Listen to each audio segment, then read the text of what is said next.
Here's a paradox that shook rock history. AC/DC didn't just make a comeback album. They forged a masterpiece from tragedy. A one-ton bell, a 15-minute nightmare, and a drummer who almost died filming.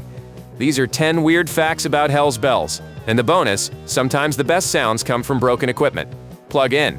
This bell's about to toll. Number 1. They needed the perfect bell sound for their masterpiece. So they traveled to England and recorded a one-ton bronze bell at Loughborough Caerleon in War Memorial.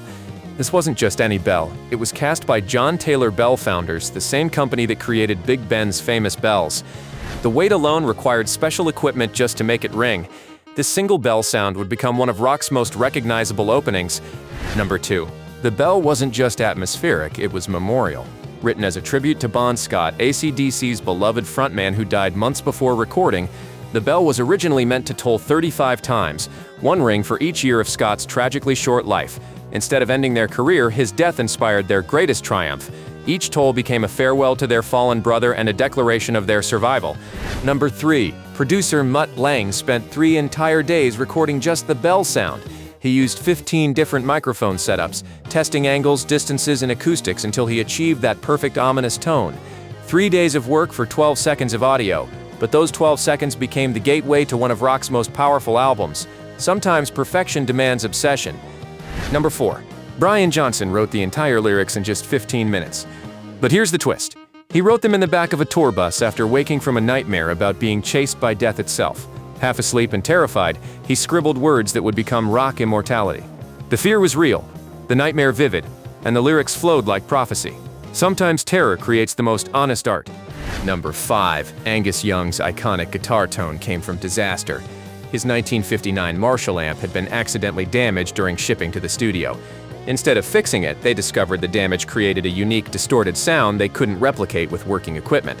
The accident became their signature. Sometimes the best music comes from embracing the broken pieces. Hey, pretty wild so far, right?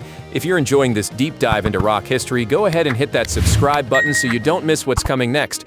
Because in a minute we hit facts about a near-death accident, banned songs, and missing guitar strings. Trust me, it only gets more intense from here. Number 6. During the music video shoot, the massive bronze bell prop broke free from its rigging. It crashed down and nearly crushed drummer Phil Rudd, missing him by just 18 inches. 18 inches between life and death, between AC/DC continuing or ending forever. The irony wasn't lost. A song about death's bells almost claimed their drummer. They finished filming that same day. Number 7. Hollywood couldn't resist those bells. The song has been used in over 40 horror movies since 1980, generating more than $2 million in licensing fees by 1990 alone. Every horror director wanted that ominous opening, that promise of doom. AC/DC turned grief into gold, literally. The bells of tragedy became bells of fortune. Number 8. Malcolm Young recorded his rhythm guitar parts with only 5 strings. He deliberately removed the low E string from his 1963 Gretsch Jet Firebird, claiming it muddied the sound. While most guitarists add strings for complexity, Malcolm subtracted for clarity. His 5-string philosophy became AC/DC's sonic signature. Sometimes less truly is more. Number 9. Nature joined the recording session uninvited. During the final take, a legitimate thunderstorm erupted outside the studio. Producer Mutt Lange loved it so much, he mixed the real thunder into the track at the 3:47 mark. Listen carefully, that's not a sound effect, that's actual lightning accompanying their tribute to Bon Scott. Even the heavens seemed to approve. But wait, before we hit the bonus fact about Clear Channel's controversial decision, make sure you're subscribed with notifications on. We drop new rock mysteries every week, and you won't want to miss what we're uncovering next about the legends who shaped music history. Number 10.